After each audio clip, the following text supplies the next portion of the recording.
Good morning, my dear student, and welcome to today's English class with Miss Monica. Today, I am going to read to you a new story and it is called Anansi and the Snake. But before I read the story from the textbook, here is some information that I'd like to give you. Anansi and the Snake is a story taken from the African folk tales based in Ghana. Now, according to the folk tales, Anansi was the son of the god named Nyami. Anansi was so powerful that he could create so many objects in the sky and he could even tell the oceans where they should be. But in spite of being so powerful, Anansi was also mischievous. And his increasing mischievous activity has really disappointed his father.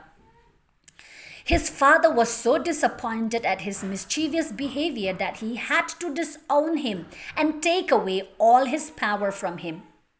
But even after losing all his power, Anansi would not stop being a trickster. He would keep on playing tricks on other animals and people.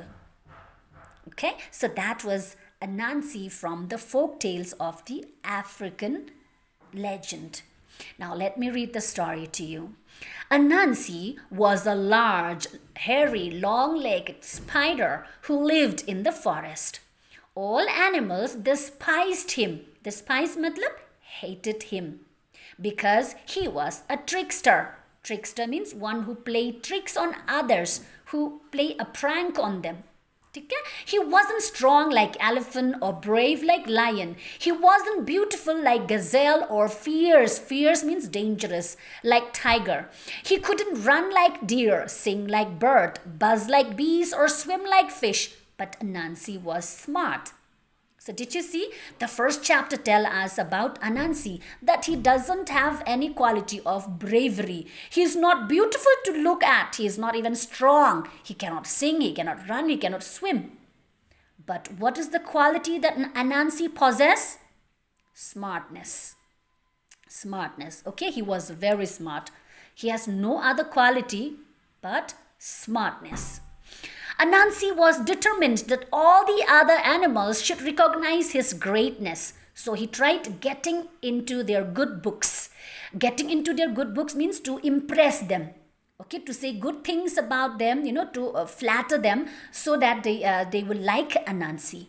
Okay, that was the first thing he tried in order to impress the other animal. Okay, he would bring presents to tiger and play with his children. Praise peacock for his tail, feathers, or ox for his horns. But it didn't work. They still despised him. He was still just Anansi, small, black, and hairy. So in the second paragraph, what do we see? That Anansi was determined. Determined means strong decision. Okay, firm decision. He was determined that all the other animals should recognize his greatness.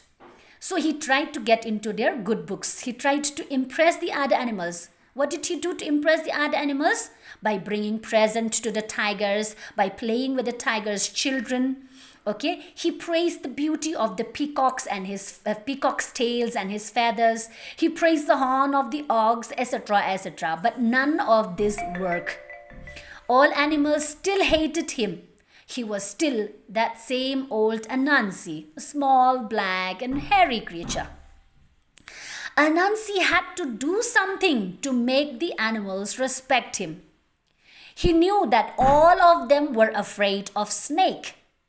Dog and rabbits fled from snake in terror. Fled means ran away. Terror means fear.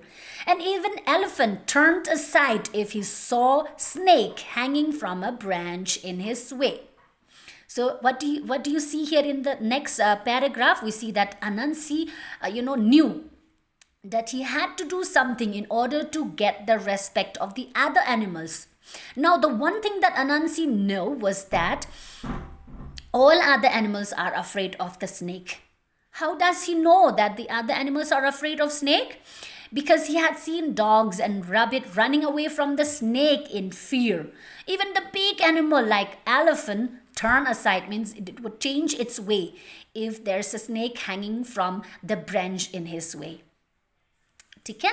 Now one day, all the animals were gathered together, as was the custom, boasting to one another, telling each other of their beauty and strength. When it was Anansi's turn, he climbed up a tree trunk and shouted, I am most beautiful. I am strongest of all. Hyena laughed and donkey brayed, and the monkey jumped up and down, screeching and howling in amusement. All right. Here, boasting here, no, in this paragraph, boasting means telling about their boasting about their quality. Some are telling about their beauty and the strength, okay, about their power, etc. And when it was Anansi's turn, what did he do? He told all the other animals, he claimed, in front of all the other animals that I am the most beautiful, I am the strongest of them of all. Hyena laughed at this claim. And the donkey brayed. Brayed is the sound of donkey. When the dog makes sound, we call it barking, no? So when the donkey makes sound, we call it brayed, like like that, okay? And the monkey jumped up and down, screeching, means making that noise, that usually monkey makes, all right?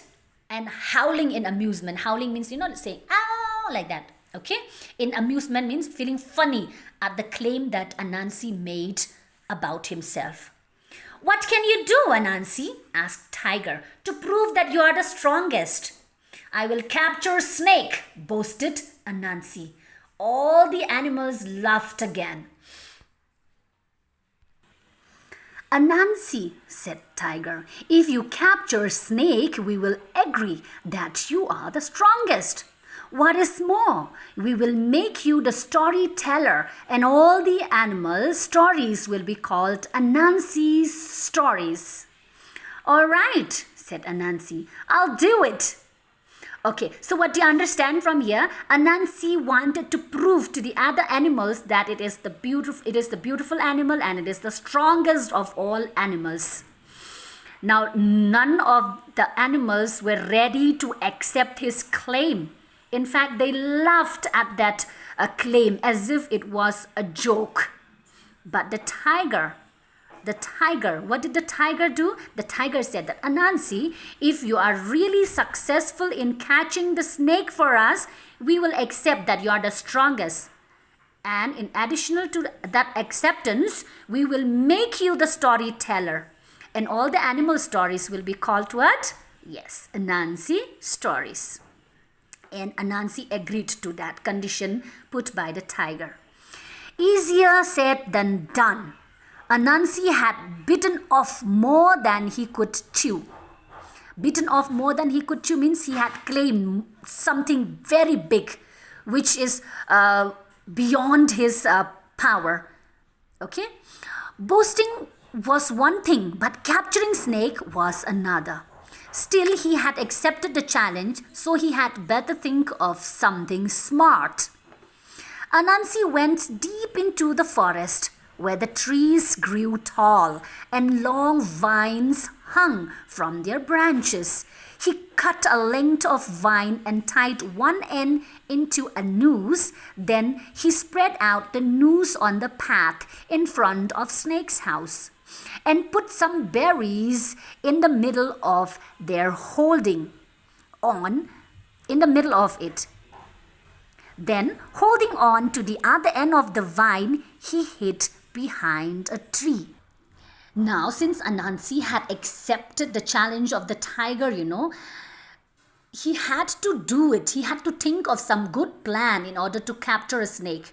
Because if he failed to capture the snake, then obviously the tiger would punish him. So he better think of something smart idea. So what did Anansi do? Yes, he went into the forest where there are trees growing tall and long vines hanging from their branches. Vines are climbers, which they are plants like climbers. They cannot stand on their own. They need the support of the trellis in order to stretch and spread their branches. And what Anansi did with the vines? Yes, she took a very long vine, okay, and make a noose, okay, like a small knot, small round and circle on the one end of the vine, okay, like a noose. And what did he do? He spread out the noose in the path of the snake's house. He also placed some berries in front of the noose so that when the snake would try to eat the berries, he would, pull that noose from the other end, because the other end of the vine was in his hand. He thought that he would pull the other end of the vine so that the noose would tighten, the body of the snake, and then he would be successful in catching the snake. Okay, and so after spreading the noose on the way of the snake's house, okay, and after spreading one end of the vine with the noose in front of the snake's house,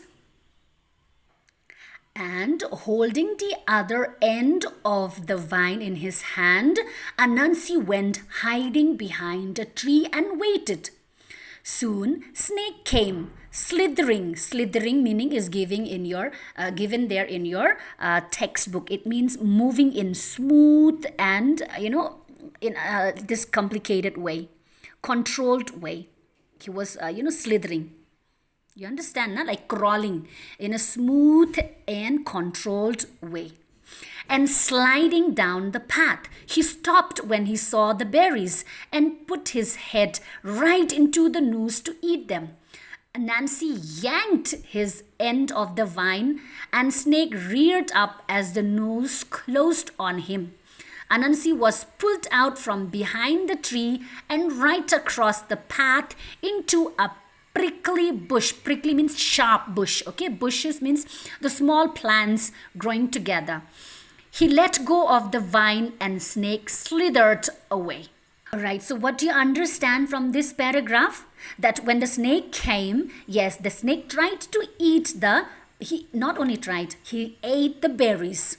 Okay, and as he ate the berries, that noose, tightened up his neck, and and the snake felt that noose, and what did he do? He just pulled out. He just pulled that vine, and then what happened? Yes, when he reared, when the snake reared and moved his neck, to free himself from the noose, then what happened? Anansi was pulled out from behind the tree. And he was right across the path into the prickly bush. He fell into those sharp bushes. He had to let go of the vine and the snake slithered away. The snake ran away. The snake had eaten the berries, okay, but he was not being able to be captured by Anansi, because Anansi does not have enough strength to pull the snake towards his side. In fact, he was pulled by the snake and he fell onto a very sharp bushes. Got hurt, that means. Got it? Okay, my dear student, we will see what would be the next trick of Anansi in order to capture the snake. Okay? But until then, we will see that in the next class. What would be the next trick of Anansi in order to capture the snake? And we will see whether he will be successful in capturing the snake or not in the next class. Okay? That is all for today. Thank you.